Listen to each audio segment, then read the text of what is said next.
Esta es Noruega, ubicada justo encima del Mar del Norte, compartiendo fronteras con Suecia, Finlandia y Rusia. Es el quinto país más rico del mundo, tan rico que el 25% de su población es millonaria. Es el séptimo país más saludable del mundo y la nación más democrática. Noruega se ubica en la cima en todas las medidas de prosperidad de cualquier país, pero Noruega no siempre fue así. A finales del siglo XVIII, cuando el famoso economista Thomas Malthus visitó la nevada Noruega, vio un país cuya gente era extremadamente pobre y la única actividad económica era la agricultura. Era un país montañoso donde viajar era casi imposible. Los pueblos estaban distantes y desconectados y los ciudadanos eran en su mayoría incultos. El clima era extremadamente frío, haciendo que la agricultura fuera casi imposible, por lo que la gente apenas sobrevivía. Apenas unos años después de que Thomas dejara Noruega, la condición del país se deterioró. La economía de Noruega colapsó completamente, el hambre se extendió por todo el país y parecía que la pobreza era el destino de Noruega. Entonces, ¿cómo ocurrió una transformación tan significativa? ¿Cómo Noruega se convirtió en un país tan desarrollado y rico? Descubramos la respuesta a esta pregunta en este video. Estos son todos los países que poseen el 85% de las reservas de petróleo del mundo: Arabia Saudita, Irán, Irak, Kuwait, Emiratos Árabes Unidos, Libia, Rusia y Venezuela. Sin embargo, su PIB combinado representa solo el 8% del PIB mundial y ninguno de estos países se encuentra entre los 10 países más ricos del mundo. Por otro lado, Noruega es el 13º país productor de petróleo más grande del mundo, pero en términos de calidad de vida, se ubica como el cuarto mejor país del mundo. Entonces, ¿cuál es la razón por la que, a pesar de producir tanto petróleo, estos países no se acercan a Noruega en cuanto a los estándares de vida? La razón detrás de esto es un fenómeno conocido como la maldición del petróleo. El problema con el petróleo es que es como ganar la lotería. Una vez que se descubre petróleo en cualquier país, se vuelve rico de la noche a la mañana, pero en lugar de utilizar el dinero para el mejoramiento de la nación, los gobernantes de ese país reducen los impuestos y a menudo gastan ese dinero petrolero en proyectos extravagantes para ganar el favor de su pueblo. La industria petrolera eclipsa a otras industrias en ese país. A medida que ese país exporta petróleo, la demanda de su moneda local aumenta, lo que facilita a sus ciudadanos comprar bienes importados, y como resultado, las industrias locales de ese país comienzan a sufrir. A medida que las empresas locales comienzan a cerrar, el desempleo comienza a aumentar en el país. El dinero termina en manos de unos pocos individuos y el resentimiento comienza a acumularse entre la gente común, y esta frustración conduce a protestas y eventualmente a revueltas. Esto es exactamente lo que sucedió en Libia y Venezuela. Pero ¿por qué la maldición del petróleo no afectó a Noruega?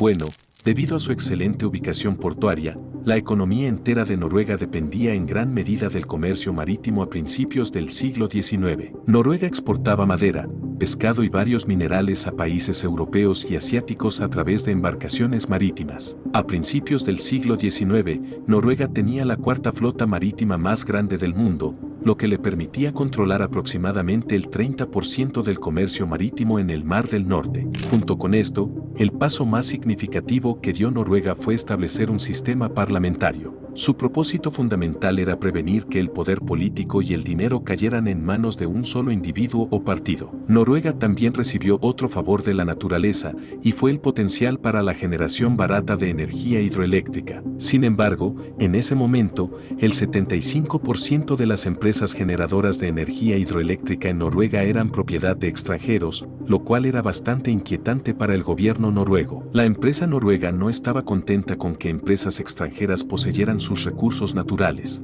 así que finalmente decidieron que los recursos naturales de Noruega deberían ser propiedad exclusivamente de los noruegos. En este sentido, en 1940, el gobierno noruego aprobó una ley que prohibía a las empresas extranjeras ser dueñas de proyectos hidroeléctricos. Durante este periodo, la introducción de sistemas modernos para ferrocarriles, carreteras y transporte dio un impulso muy necesario a la industria local de Noruega. Entre 1945 y 1970, Noruega experimentó un crecimiento del PIB del 3.3%. Noruega tenía la tasa impositiva más alta del mundo, pero una parte significativa de esos impuestos era gastada por el gobierno en educación, programas de bienestar para la población y apoyo a las industrias locales. Hasta 1965, el desempleo en Noruega era casi inexistente. Noruega había alcanzado a Europa, pero no había alcanzado el nivel de prosperidad que tiene hoy en día. pero todo esto estaba a punto de cambiar finalmente. En 1959 se descubrieron reservas de gas natural en los Países Bajos, lo que generó especulaciones entre los expertos de que también podría haber reservas de petróleo bajo el Mar del Norte. En 1966, la compañía Phillips Petroleum comenzó a perforar en busca de petróleo en el Mar del Norte. A pesar de casi 2 años de perforación, no se pudieron descubrir reservas de petróleo y todos se desanimaron. Phillips Petroleum hizo un último intento y esta vez comenzaron con una perforación profunda completa. Finalmente, en 1969, se descubrieron reservas de petróleo muy grandes debajo del Mar del Norte.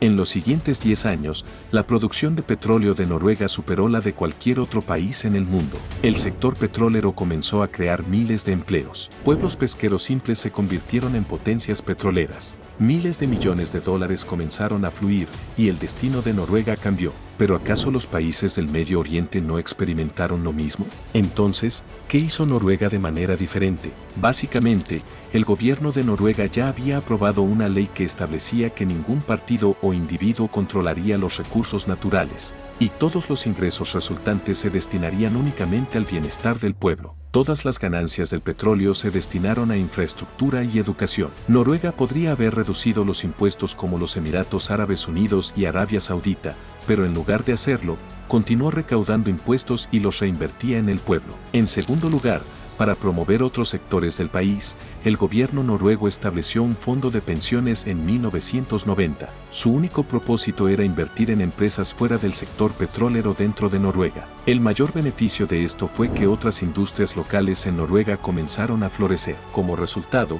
el desempleo disminuyó aún más y la dependencia de Noruega del sector petrolero disminuyó.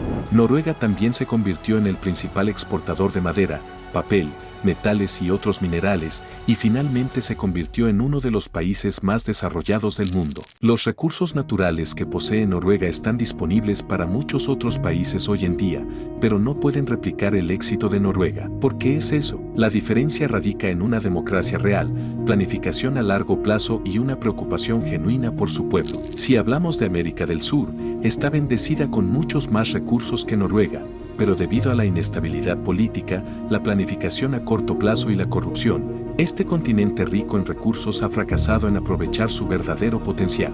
Ya es hora de que la gente de América del Sur comprenda el potencial de sus países. Deberían aprovechar al máximo la geografía casi perfecta que Dios les ha otorgado y hacer de América del Sur uno de los continentes más grandes del mundo. Si te gustó este video, por favor dale me gusta y suscríbete al canal porque tenemos muchos temas interesantes para cubrir y tu apoyo es muy importante. Nos vemos en el próximo video.